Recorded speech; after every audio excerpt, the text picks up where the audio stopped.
Hello everyone, welcome back to my YouTube channel. आज हम करेंगे सीबीएसई क्लास 12th की अकाउंटेंसी का अकाउंटिंग रेशो चैप्टर का एक इम्पोर्टेंट क्वेश्चन। ये क्वेश्चन सीबीएसई एग्जाम 2013 में पूछा गया था। क्वेश्चन कराने का मेन जो मोटिव है वो यही है कि आप अवेयर रहें कि किस तरीके के क्वेश्चन आपसे पूछे जाएंगे। आपके जो एग्जाम होने हैं ईयर 2024 में, उन एग्जाम में भी आपको इन्हीं तरीके के क्वेश्चन को प्रिपेयर करना है। चलिए अब बिना देरी के शुरू करते हैं अपने आज के सॉल्यूशन को। तो क्वेश्चन में आपको कह रखा है कि आपको working capital turn over ratio पता करनी है। आपको cash sale, credit sale, sales return, liquid asset, current liability और इन्वेंट्री गिवन है। अब देखिए वर्किंग कैपिटल टर्नओवर रेशियो का फॉर्मूला क्या होता है। फॉर्मूला होता है net sale divided by working capital. अब देखिए क्या क्वेश्चन में आपको नेट सेल गिवन है, नहीं गिवन है। क्या आपको वर्किंग कैपिटल गिवन है, नहीं गिवन है। सबसे पहले आपको यही पता करना होगा, नेट सेल और वर्किंग कैपिटल पता करनी होगी। उससे पहले क्वेश्चन में आपको करंट लायबिलिटी गिवन है। करंट लायबिलिटी आपको 1,05,000 गिवन है।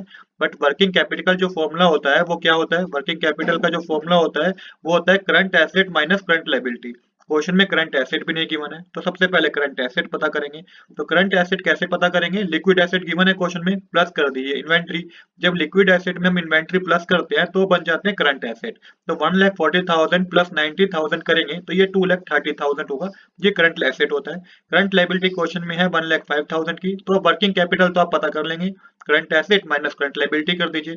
करंट एसेट है 2,30,000 के, माइनस कर दीजिए करंट लायबिलिटी जो कि 1,05,000 की है। माइनस करने पे 1,25,000 आएगा। ये आपके पास वर्किंग कैपिटल है। अब आपको वर्किंग कैपिटल पता चल गई, बट आपको नेट सेल पता करनी है। तो नेट सेल कैलकुलेट करने का फॉर्मूला जो होगा cash cell plus credit sale minus कर देना है सेल्स रिटर्न। तो यहाँ पे आपको वैल्यू पुट करनी है। कैश सेल है 1,30,000 रुपीज की, क्रेडिट सेल है 3,80,000 रुपीज की और सेल्स रिटर्न है 10,000 रुपीज का। माइनस करके आपके पास 5 लाख रुपीज आएगा। इन दोनों को प्लस करेंगे तो ये 5,10,000 रुपीज आएगा, जिसमें से 10,000 माइनस करेंगे तो 5 लाख रुपीज आएगा। अब आपको वर्किंग कैपिटल टर्नओवर रेशियो में यही वैल्यू पुट करनी है। तो नेट सेल 5 लाख रुपीज की है और वर्किंग कैपिटल 1,25,000 की है। इसको डिवाइड करेंगे तो ये आपके पास 4 आएगा। तो 4 times is the correct answer. तो आज के लिए इतना ही। I hope you like this video. If you like this video please do subscribe this channel. Thanks for watching.